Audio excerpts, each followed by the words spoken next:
जन्म उत्सव पे भगवान का जन्म हुआ तो इसका भी एक कारण था। जिस समय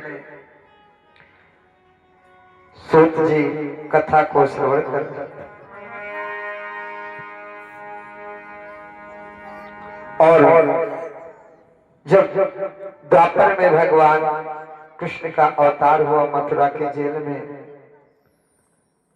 तो ये सुन करके परीक्षित को थोड़ा संदेह हुआ और कहने लगे, हे गुरुदेव एक बात बताओ, जो संसार के बंधनों को छुड़ाने वाला उसको कौन ऐसी समस्या आई कि वो मथुरा के जेल में आया? अरे वो कहीं भी अवतार ले सकते, लेकिन क्या ये मथुरा की जेल में क्यों उनको आना पड़ा? कहा राजन इसका भी एक कारण था, कारण बिना कार्य न भव। कहा सो कृपा करके मैं मुझे विस्तार से बताऊं। सो मेरे राम सिया संत गुरु करत गिरा सुख धाम।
राजा इसका एक विशेष कारण था,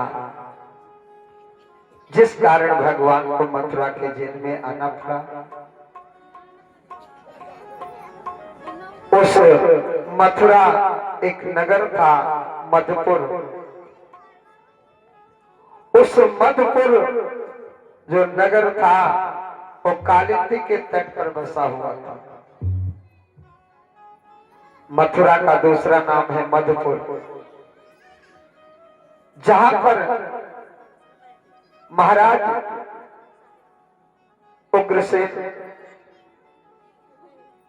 वहां के शासक थे और महाराज उग्रसेन की महारानी का नाम था पवन रेखा। महाराज उग्रसेन के एक छोटे भाई थे। महाराज उग्रसेन के एक छोटे भाई थे, उनका नाम था देवक। महाराज उग्रसेन के छोटे भाई का क्या नाम था? हाँ तेजी से बोलो, देवक। अच्छा, महाराज उग्रसेन के जो छोटे भाई थे इनका भी विवाह हो चुका था और इनके पत्नी से एक संतान थी। वो कन्या थी और कन्या का नाम था देवकी। लेकिन महाराज उग्रसेन के कोई संतान नहीं थे। बड़े धर्मात्मा राजा अपनी प्रजा को हर प्रकार से पुत्र के समान पालन करते। जो धर्मात्मा राजा होते हैं, प्रेम दोनों पक्षों में पलता है। अगर राजा अपनी प्रजा को जिस भाव से मानेंगे उसी भाव से प्रजा उसका सम्मान करेगी। राजा से प्रजा और प्रजा से राजा। अगर आप प्रजा को पुत्र भाव से मानेंगे तो प्रजा भी आपको पिता का सम्मान देगी। महाराज उग्रसेन अपनी प्रजा को पुत्र के समान संरक्षण देते तो प्रजा भी उनको बड़ा सम्मान, पिता के सम्मान देती। इसी से महाराज उग्रसेन के जीवन में बड़ी शांति, आत्म शांति थी। सुख के दिन गुजरते गए। एक दिन महारानी पौंडरेखा निवेदन किया कि हे स्वामी, मेरी इच्छा है कि जा करके राजमहलों में रहते रहते मेरा जी उब चुका है और थोड़ा वन की शोभा देखूं, मन थोड़ा बहल प्रसन्न हो जाए। राजमहलों में रह रहते मन कुंठित हो रहा है, मन थोड़ा चाहता है कि वन की शोभा देखे। महाराज उग्रसेन से अनुमति लेकर के पौंडरेखा सखियों के साथ वन को जाती है, लेकिन एक गलती यहां हो जाती है। एक गलती ये हुई कि महारानी पौंडरेखा ने सखियों के साथ वन जाना जो स्वीकार कर लिया, क्योंकि विवाह के समय शर्तें 5 कन्या वर पक्ष को देती है और 7 शर्त वर पक्ष कन्या को देता है। मतलब कन्या को 2 शर्तें ज्यादा मिलती, 2 वचन ज्यादा मिलते हैं। और आप लोगों के विवाह जब हुए तब भी ये 7 शर्तें 12 शर्तें रखी गई। और ये सूत्र हैं तुम्हारे जीवन के। ये जहां जहां इन सूत्रों का उल्लंघन किया गया है वहां ही ग्रस्त जीवन उलझा है, दुख आए। पौंडरेखा एक गलती कर दी, यहाँ सूत्र का उल्लंघन किया। एक शर्त कन्या पक्ष से वर पक्ष मांगता है कि वन उपवन में प्रिय अकेले रखना कभी न पैर, और अपने आप चली जाने से होता कभी ना खैर। कन्या पक्ष से वर पक्ष मांगा था कि वन उपवन में तुम्हें कभी अकेले नहीं जाना। और जब जब इन नियमों का उल्लंघन हुआ है वहां खतरा हुआ है।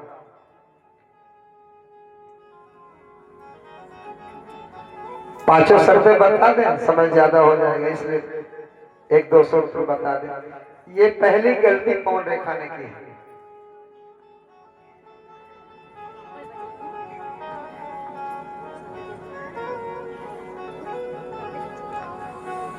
वन उपवन में प्रिय अकेले रखना कभी न खैर पैर, और अपने आप पति के संग बिना पत्नी की रहती कभी न खैर। अगर वन उपवन में जाना हो जहां कोई उत्सव हो, जहां कामुकता का काम अपना असर दिखा रहा हो, तो पत्नी को बिना पति के नहीं जाना चाहिए।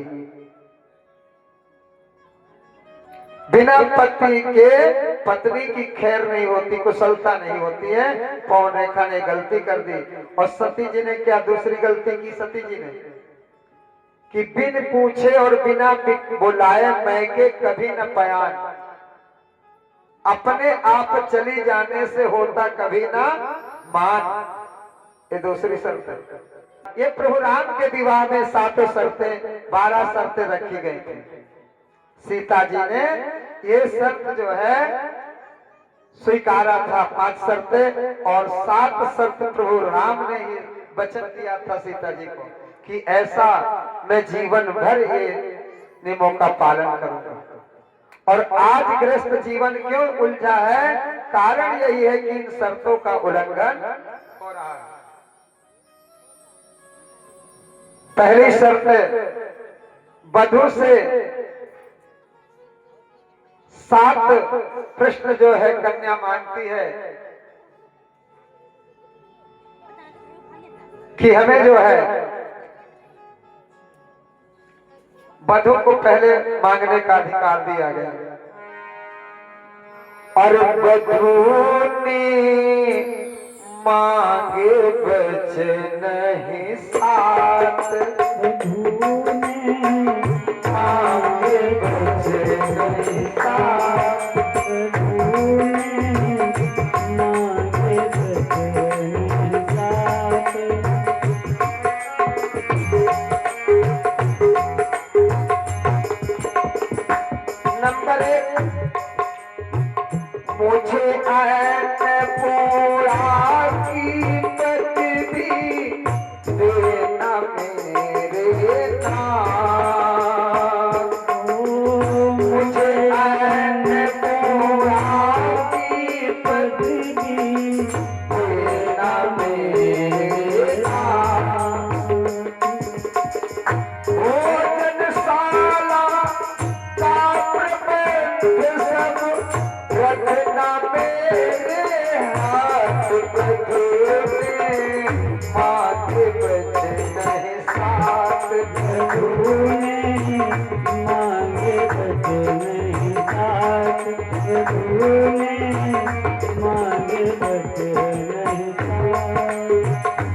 मांगा कि हे स्वामी मुझे अन्नपूर्णा की पदवी देना मेरे नाथ, मेरे घर में अन्न की कमी ना हो, क्योंकि गृहस्थ आश्रम का धर्म है द्वार से अगर अतिथि निराश भूखा चला गया तो पुण्य नष्ट हो जाएंगे।